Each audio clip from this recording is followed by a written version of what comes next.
Well, we've got another power cut in the house. This is the third day in a row, and the landlord's not around this time. So I've got a few things to do. So I thought I'd come out and test one of them. So I've come all the way up to Sainsbury's, and we're going to test one of the things that I had to do out. When I talked about a list of things that you need to do if you're going to leave the country, I was quite daunted when I first sat down and wrote this list, but it's actually not much. There really isn't much to do. And nothing could go wrong, could it? Could it? Come on, this is the UK. What could possibly go wrong? Let's go and find out.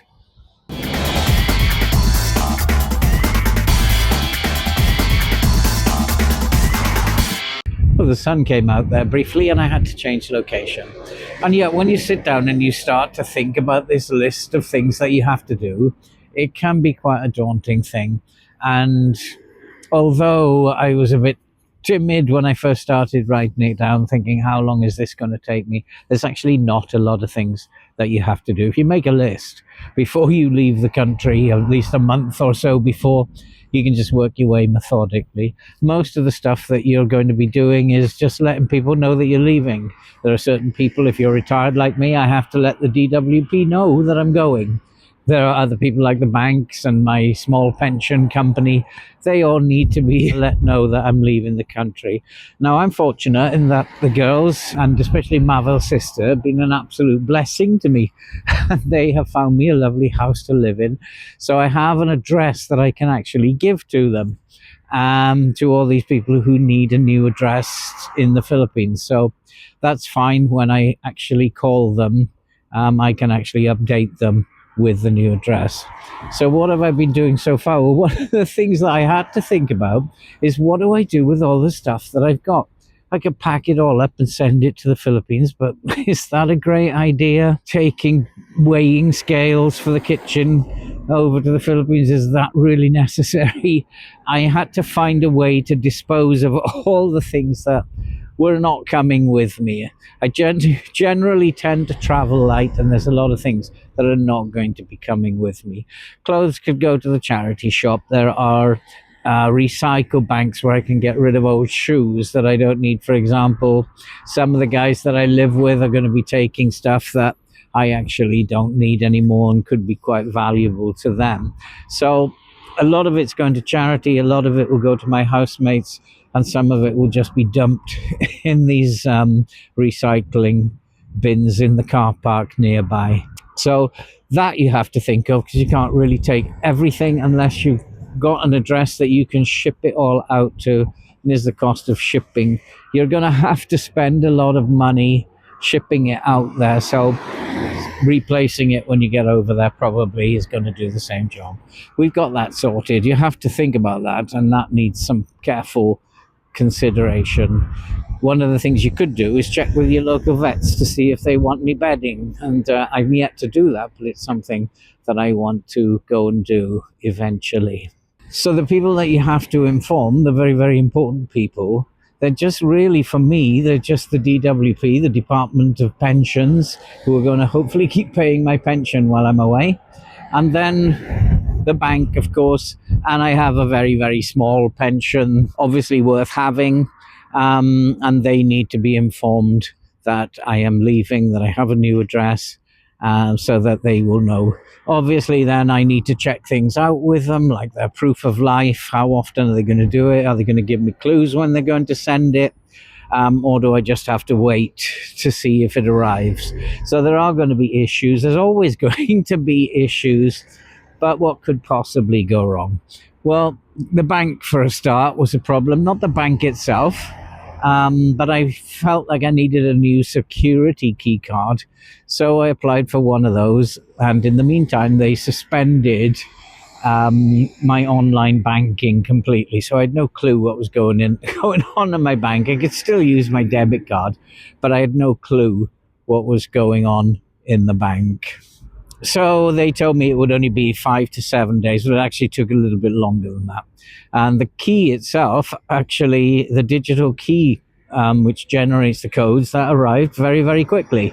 And I waited and waited for the authorization code, which I was supposed to get, and then call them when I got it so that they could activate it. But actually, that never arrived. And as time was going on, I still had no access to online banking. I had no idea what was going on in there. And I decided, well, I've got to give them a call. This post office was responsible. We know the post office in the UK at the moment is deplorable, and it just didn't arrive. So called the bank. They managed to sort it out very, very quickly. But I only have a year and a half left on my debit credit card. So I was wondering, well, maybe as I've only got a year and a half left on my credit card, debit card, then maybe what I should do is get a new one of those ordered. But unfortunately, with 6 weeks to go, probably is enough time to get that sorted out. But do I want to trust the post office with such an important piece of kit that I'm going to need when I leave the country? I don't know. I'm not going to trust the post office with that. So we've decided that we're not actually going to be doing that. I do have a year and a half left on it, and we'll deal with those kinds of things when we actually leave for the Philippines. That's something that we can deal with later. So the other things, I do need to call the bank again. I need to just update them with the new address. I need to call the DWP. I did call them already, the Department of Pensions, but they said I called them too early. Apparently, if you leave the country, you have to wait until it's a month prior to your departure before you can inform them that you're going. I'm not quite sure why they do that, why they have that rule, but I guess it might be because somebody might change their mind. And if you tell them like 3 months before you're leaving, and they set everything up for you to leave, and then it gives you time to change your mind, I guess. So that's probably why they do that. It's getting a bit noisy now. The car park here at Sainsbury's is filling up with a lot of cars. And the list of things that you have to do, it's very, very simple. It's the questions that you need to ask them. And you need to ask them about proof of life. You need to ask them about what will happen when your debit card runs out. You need to have everything covered. I have 3 ways of covering access to money in the bank. I've set up a Wise account, which I've figured out how to transfer money across via the debit card. And when the debit card runs out, I've also figured out how to transfer money across to that via the online banking. So there's 2 methods that I can use to get that across. I also have a Wise debit card, which I'm about to check to see if it now can draw funds out of an ATM. I'm told that it will work in ATMs in the Philippines. This is just a test. And let's get this card up and running and working, and just before we go. So if there's an issue, I can always call them back. They were very, very helpful setting that up, because I couldn't actually get access to use it in their online system. So I actually had to call them, and then they managed to get the card authorized. So that worked out pretty well in the end. And so we're now going to test it. So we have that Wise account, and we have the HSB. So I have 2 cards that I can use when I get to the Philippines. And so the first problem is solved. So even if my card replacement from the bank is a problem when I get there, I still have the Wise card that I can use to pay bills and in the ATM. The Wise card goes until 2031, so there's plenty of time left on that. There is a third option. I can transfer the pension fund that I get every month over to my daughter, one of my daughters, and then they can draw money out for me. There's always an option. So I've got myself covered 3 ways, and hopefully that will be enough to see me through. The list that I was going to give you, it's not that long. You just have to write down, clear your head, write it down, and I'm on top of it now.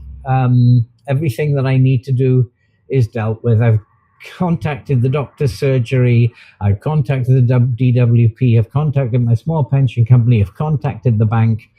Everything is falling into place. All the cards are in place. the financial security is there, and access to my money is there. So internally, charity shops alerted, and I've got a list of things that they want from me. It's all organized, and I've still got 6 weeks left. So I can relax a little bit, focus on my writing, get on with stuff that's important, and get this video done. And this might take some editing. I don't know how this is going to turn out. I just bought myself a new microphone, and we're testing this out to see what happens. So we'll go and test the card now, and we'll find out if the Wise card, is working. Okay, so that worked. So the Wise card is set up correctly, and if everything works overseas, then we can withdraw money from ATMs overseas as well. The good news is that I get 2 transactions with Wise that are totally free. So that's worked out absolutely perfectly.